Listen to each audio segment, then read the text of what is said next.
Welcome to an Inspired Conversation, the show where we live the legacy with the legend. My name is Onkarabile Mokoto and I'm your host. Now today in our show we have an inspirational person. His name is Norman Bafo. Ndate Norman, welcome to the show, sir, and you are welcome. Thank you, thank you. Now, who is Ndate Bafo? Ndate Bafo, I was born at Old Pimville. Yes, and now we are staying at the new Pimville, that is Mkababa, Klipspruit, near Klipspruit. And I am married with 4 kids. But now I'm staying at Vetporti, and I'm a minister or a pastor at the Uniting Reformed Church in Southern Africa, in Zola. I'm the presiding minister to now. Okay. Ndate Bafo, the first time I heard your story, I was so touched and blessed by your story. And you wrote a book, Heaven in Prison. Yes. What inspired you to write this book? What inspired me is to experience the mercy of God, the grace of God. Because I was in prison. And then there in prison is where I met God. Yes, because my life changed when I was in prison. Yes, because there were times when I was in prison before I repented. I pulled very hard. It's like I had a burden in me. Now, when I was there in jail, then I asked myself, what happened to me? Because I found myself there. Then I realized that I needed help. I realized that my life was going down the drain. Yes, the problem was I drank too much liquor and I became an alcoholic. Then that's when things went wrong in my life. Yes, so briefly is to say that's what happened to me. So what inspired you is actually the situation that you went through in prison. Yes, because I can say I found myself when I was in prison. I realized that I needed help. And then in prison there were pastors who come and preach. And then after doing an introspection, and I found that my life was not a pleasing life, then I repented. Yes. And you said you were sentenced for 5 years. Yes. In prison. Yes. After you snatched the bag from a lady. Yes. Now, what do you think about that sentence? Was the sentence harsh for you, or was? Yeah, I think that the sentence was harsh, because the magistrate even said it that he wants to make an example by giving me 5 years. He said that the crime of handbag snatch was now getting out of hand, and he wanted to make an example. Yeah, we must remember it was my first offense. Yes, and because of my first offense, the sentence was too harsh for me. Because you said you expected 2 years or 1 year when you said... Yes. You see, when you are in prison, there are those who are there not for the first time. And they would ask you, what have you done and what's your crime? And they will tell, they will say, perhaps one will say he had also done that crime and he was given 18 months or 12 months, you know. And then they would weigh your crime and say, no, you are not going to get more than 2 years. So that's how I hoped that my sentence is not going to be more than 5 years. Yes, but okay. Yeah. And you said after you served your sentence, you decided to go back to school, you know, and the decision that many people don't actually take. What really inspired you to go back to school? And after 17 years, you said after 17 years. Yes. That's where you went back to school. Yes, I left school in 1972 in Standard 5. I passed Standard 5 to Standard 6. I only attended for 3 months. Then I left school. And then I went to work at that age without any skill and without any, any skills or experience. Then I worked. I must tell you, it wasn't easy. Yes. And considering my age by then, yes. In our language, in Zulu say, Nangfuza. Yes, I was Malaysia, hardworking. And then until I went to jail. Then it's there in jail when I looked at my life and saw that I have wasted many years drinking liquor and without any education or any skills. Then when I was released from jail, because I repented in jail, because what came to me, I asked myself a question that what went wrong? Is it who I am, as a prisoner? Was I created to be a prisoner? You know what happened to my life when I was in prison? 2 things, 2 important things that made me change my mind. The internal conflict and the external conflict. When you are in jail, when you are locked in a cell, it's like you inside, you feel it inside, because as a human being, you are not created to be locked in a cell. Yes, you said that prison is not for people. Yes. Yes, because there is this internal conflict. You feel that you don't belong there. I don't care whether someone could say, is used to go to jail. But when you are there, especially when they close the cell door and you are inside the cell, now it works in you. For instance, when it's cold in winter, we are allowed to be in a yard for perhaps 30 minutes after eating. From there we will be taken into the cell and closed. And perhaps you've been sunbaking, sitting on the sun there, and you're starting to feel warm, and they lock you again back into a cell. And you will watch the sun through the window, wasting on its own there. And something tells you that you were supposed to be free.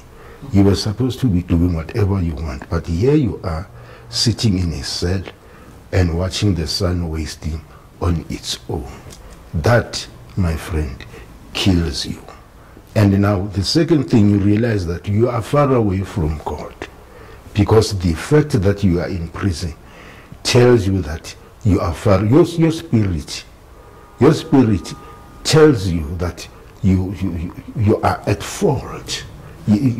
Your spirit cannot handle, cannot accept the fact that you are a prisoner. Yes, and it makes that internal conflict. Yeah. Okay, so let's go back to education. So you spoke about the challenges that you had when you were at university. Can you please share with us? Yes, before even going to the university, when I was from jail, I was released in 87, and in 89 I went back to school, and I did my adult school. I attended adult school, and I was working by then. And when from work I would go to school. I had my friends, yeah, and they were laughing at me. They say, "Now you are from jail. What do you want at school?" And I said, "No, but I wanted to have my matric now." I remember one of my friends said, these certificates, they are some guys who can, make it for me, create it for me, illegally. And I said, no, I wanted to get it from the class. So when I come back from attending classes, I will find them, chatting, playing cards and playing chess. And I looked like somebody who doesn't know what he wants. Yes, but I persevered, and it paid, because I got my standard 8, and I did my standard 10 by then, which is grade 12. Yes. And then I went to the university. I wanted to start in 1993. I resigned where I was working in 1992 and went to the university in 93. And I applied, you know, when you apply to the university, they send you an approval letter, Yes. yeah, acceptance letter. But with me, they didn't send it. Yeah. And what I was going to do, I was going to do theology, Okay. because I was now inspired by the word of God. You felt the call of God. Yes, yes. And on the church's side, I applied and filled the forms, and I wrote the exams, and I passed them. But on the university side, they didn't send me the acceptance letter.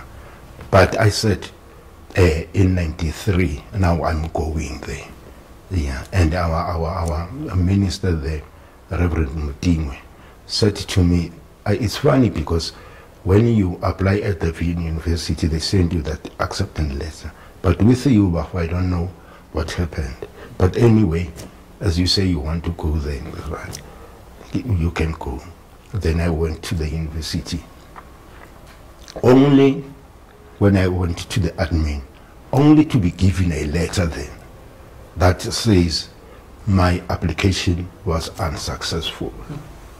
You know, I told myself, and they threw a party at the church, you know, a farewell party, saying, and I've told many friends at a location that I'm going to the university.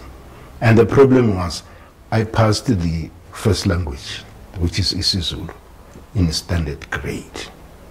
And they say I was going to study for a degree, and it's not allowed, it's not accepted with the standard grade. I must go and upgrade and, you know, pass it in higher grade. That was my challenge, because I told myself that I'm going to the university and I'm going to do theology. I want to work for God. You know, when they told me that, I spent the whole week there praying. And, you know, by then it was the Johannesburg Matriculation Board, JMB. I phoned them and told them about the university. They said, no, the requirements is from the university. There's nothing they can do. You know, I questioned my call. You know, I said, how can God let this happen to me? Why does not God help me? Because obviously God knows that I want to be His servant. Yeah. Why does not God make miracles so that you know, and a doubt came in to say, is it really a call from God, or it was just something I felt, you know? Then I remember there was one student, a theology student, okay, by the name of Mr. Manoni.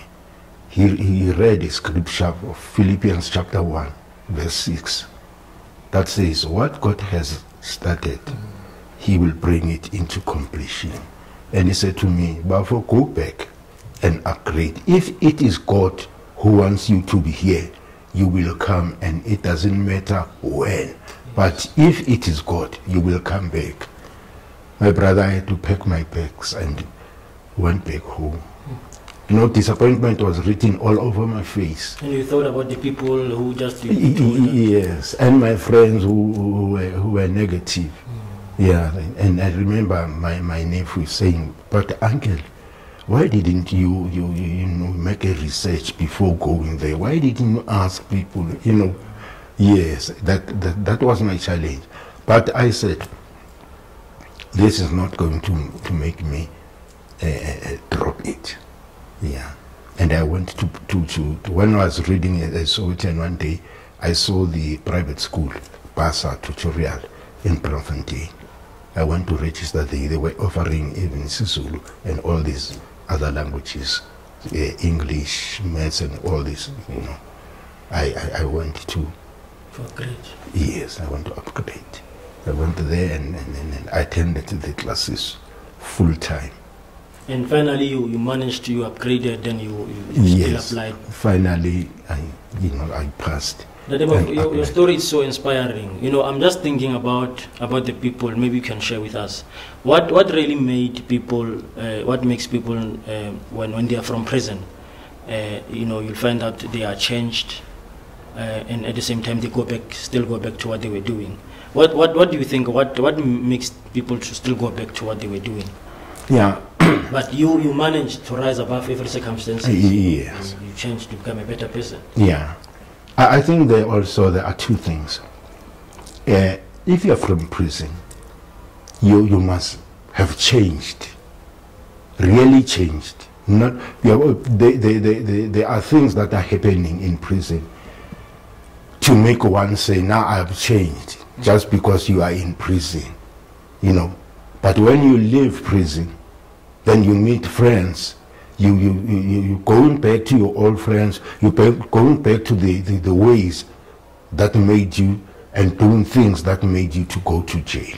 You see, if you have changed, the real change, even your friends who are still, still doing crime, they will notice that you have changed, because what you will be saying to them, it will be discouraging them from doing crime, and they will never like that.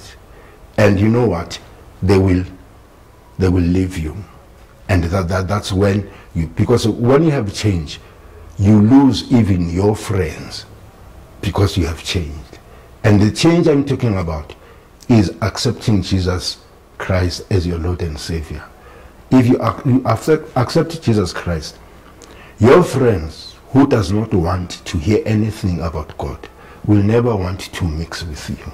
Then you will have new friends, people who will know what you are from and what you want to achieve, people who will encourage you in what you want to be. Yeah. And then number two, you said? Yes. Number two is acceptance, the community. The community must be ready to support you when you are from prison, you see. Because if you are from prison and you are not accepted back to the community, it kills you, because you'll be trying to mix yourself with them, and you will notice if they don't accept you. Because when you come, you'll see them, others moving away from years, and it leaves you empty. And now you want to fill that gap, and the only thing that you will do is going back to drinking, yes, and trying to fill the gap, and you will want to do things forcefully. Perhaps you want to propose a girl, but because of this attitude, because you are from prison, they run away from you, then others end up forcing themselves on the ladies. That is rape, and they end up going back to jail. The community should be ready to accept people who have repented, who are from prison. Accept them with love and show them love, and then things will be okay. No, I hear you, Dr. Bafo. And what do you think about the criminal record? It didn't affect you in how? It did. It did. With a criminal record, it stays with you for 5 years. After 5 years, depending on how you behaved, yeah, that's where the real change plays a major role. If you have changed, people will notice that, and with the record, you have to stay away from crime for up to that 5 years. I don't say after 5 years you must go back, no, but yeah, but your record, if your record up to 5 years is clean, then you apply to the presidential pardon. The president, his committee is the one that will pardon you. Yeah, then you go to the police station, they'll give you the forms, and you'll go, they'll take your fingerprints and send them to Pretoria. then they'll send that request to the president. Then the president will look at your letter, because you have to state that since you came out of jail, where were you involved in the community? What have you done? Yes, all the yeah. Okay. Then after that, they will rub it out. All right. Yeah. And you spoke about quitting smoking. You know, in our days today, we see a lot of young people, being involved in drug abuse and stuff. What can you say to those young people? What can you say to inspire them as you manage to quit smoking? Yeah. Quitting smoking wasn't easy. I got sick for 8 days. I had blocked nose and and I had every day headache. And while I was in jail, and I used to go, before we go to work in prison, I used to go and get the medication, headache pills, and then they'll give me the nose drop for 8 days. Because I remember when I stopped smoking, it was in January 86. On the 2nd of January 1986. I told myself that on the 1st, which is New Year, I want to stop smoking. Then in the morning, I didn't smoke when I woke up. And went out from our dish. In the morning, I didn't smoke. Lunchtime, I didn't smoke. In the evening, I didn't smoke. Afternoon, when we were from work. But in the evening, craving was too much for me. And then I started smoking again. And you know what? But, after smoking, you must have that feeling, that satisfying feeling after smoking. But I didn't feel that. Instead, my heart was sore, because I already had a vision. I already had a dream. I already, created a vision of myself being changed and not smoking and all that. Yeah, but I had that in my mind.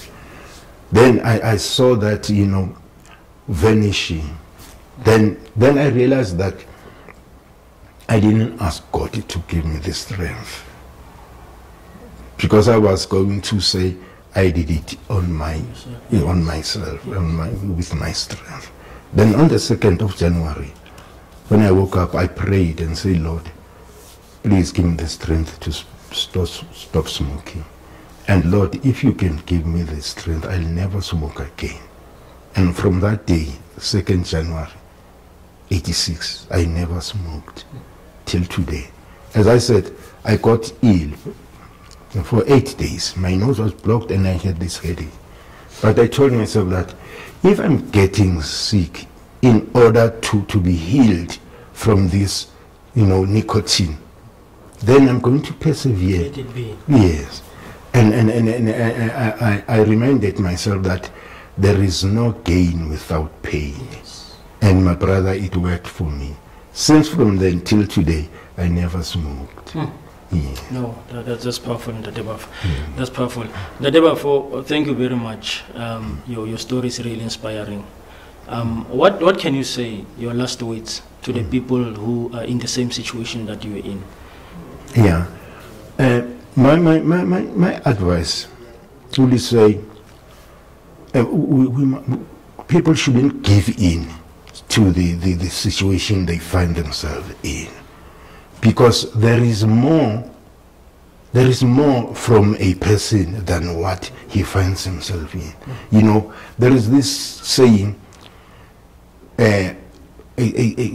when the storm is over, there is a light. Yes. So the storm will pass. It will be over. People shouldn't focus on the situation they are in. They must always tell themselves that it will be over, and while they are in that situation, they should know that they are more than that. There is a giant in them that needs to be woken up, despite the situation they are in. There is hope. There is God who loves us despite, or it doesn't matter where we are, it doesn't matter what we have done, but the merciful God is there to forgive and strengthen us again. Thank you, Ntate Bafo. There is God who loves us, and there is hope. Yeah. Ladies and gentlemen, you are watching Inspired Conversation, and today we are inspired by a legend, Ntate Norman Bafo. I believe that you are encouraged, you are motivated. Thank you for watching Inspired Conversations, the show where we live the legacy of the legend. And you are watching the show on Global Conference TV.